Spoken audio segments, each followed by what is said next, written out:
إلهي لست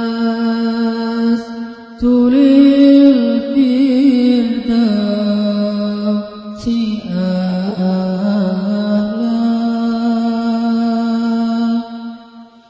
ولا أقوى على النار الجحيم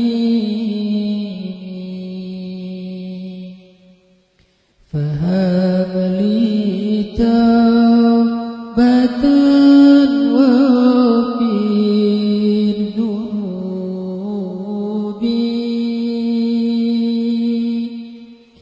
فإنك غافر الذنب العظيم.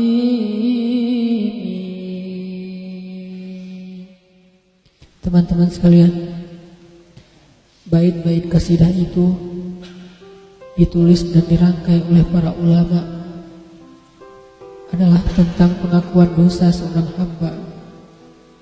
Ketika seorang hamba berada di puncak penyesalan dan merasa tahu diri bahwa dia adalah seorang hamba yang kotor, sehingga dia mengatakan, Ilahi lastu lil firdausi ahla.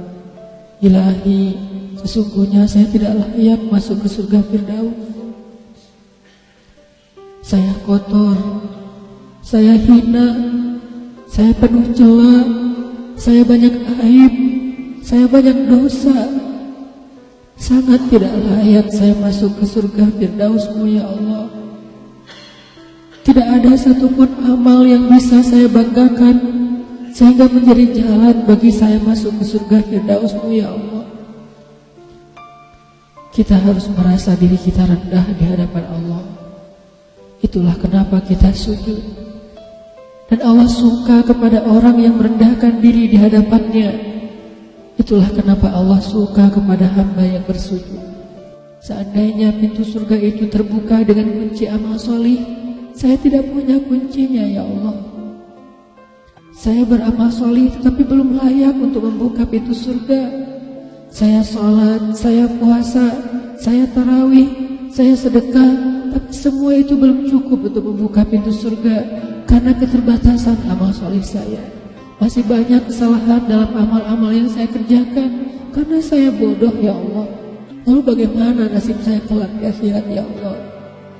Jika ditimbang-timbang, sungguh kedurhakaan saya lebih sering daripada istighfar saya ya Allah. Saya tidak pantas menjadi penghuni surga ya Allah. Wala aqwa 'alan naril jahimi. Tetapi saya juga tidak akan kuat dengan azab neraka jahim-Mu ya Allah. Karena sesungguhnya tidak ada satupun dari makhluk-Mu yang sanggup merasakan azab neraka-Mu. Semuanya takut kepada neraka-Mu ya Allah. Jangankan 1 tahun, jangankan 1 bulan, jangankan 1 hari, sedetik pun tidak akan sanggup ya Allah.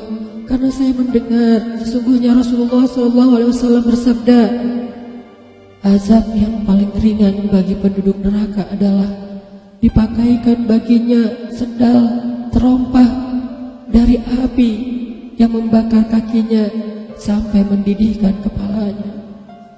Itulah azab yang paling ringan di neraka untuk orang yang paling ringan berbuat dosa. Bagaimana dengan saya ya Allah? Dosa saya banyak. Saya pernah durhaka kepada ibu bapak saya. Itu saja sudah cukup bagi saya mendapatkan azab yang lebih besar di neraka, dan saya tidak sanggup ya Allah. Saya pernah durhaka kepada ibu saya. Saya marahi ibu saya karena satu kesalahan. Padahal saya lebih sering berbuat salah dibandingkan ibu saya. Tapi ibu memaafkan saya. Ketika di waktu kecil saya memecahkan barang-barang ibu saya memungut barang-barang itu sambil tersenyum, membelai kepala saya, mengatakan nasihat-nasihat yang baik. Sama sekali ibu saya tidak marah kepada saya saat itu. Tapi ketika telah dewasa, tidak sengaja ibu saya yang sudah tua renta karena memecahkan barang saya, merugikan sedikit saja dari harta saya marah seperti setan ya Allah. Saya bentak ibu saya ya Allah, bahkan kadang membuat ibu saya terluka, kaget, takut.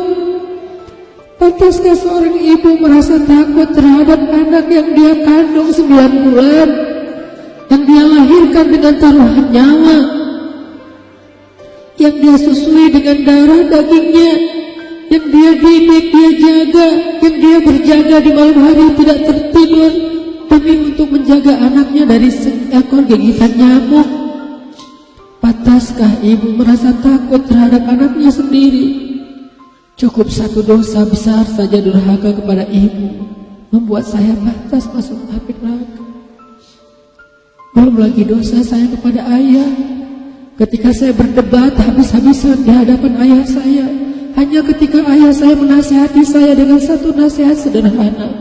Saya debat dia, seolah-olah wawasan saya lebih banyak, ilmu saya lebih banyak, pergaulan saya lebih luas, pendidikan saya lebih tinggi.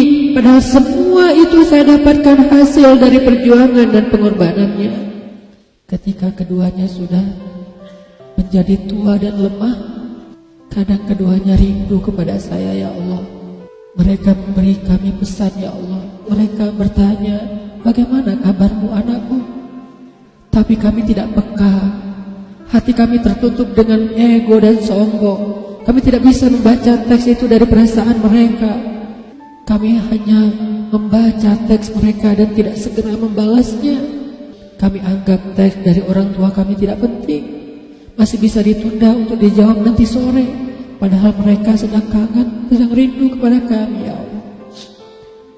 Mereka tidak mengatakan kami rindu kepadamu, wahai anakku, karena mereka tahu kalimat itu akan mengganggu kami. Kalimat itu akan menjadikan hari kami tidak lagi mudah. Kalimat itu akan merusak konsentrasi kami dalam bekerja.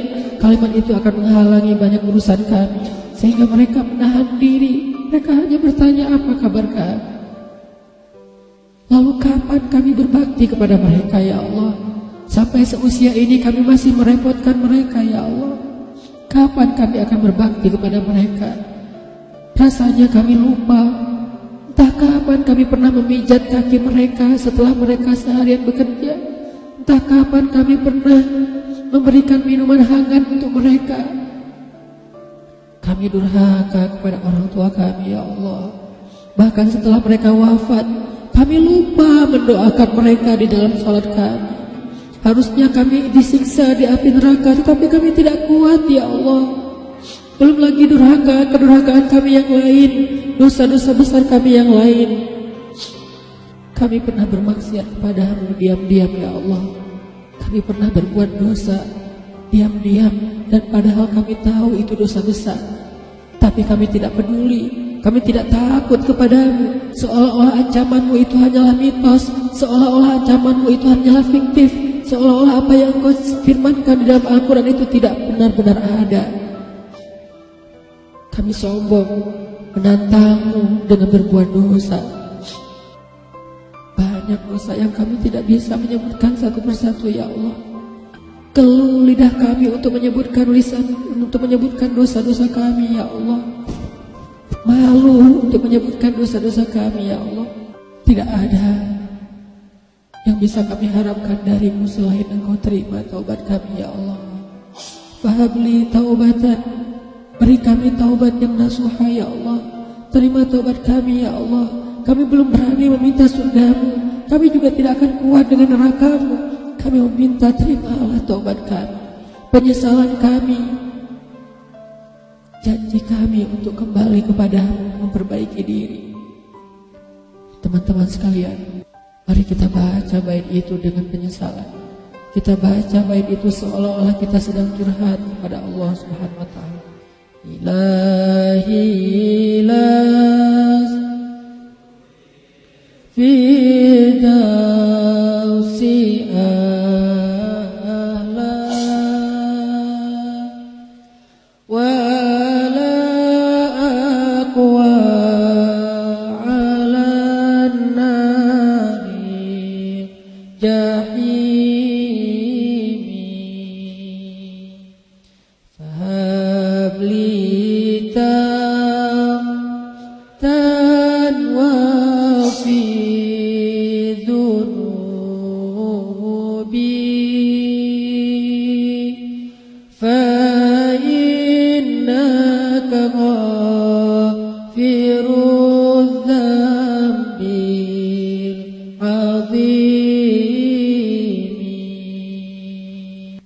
فهب لي توبة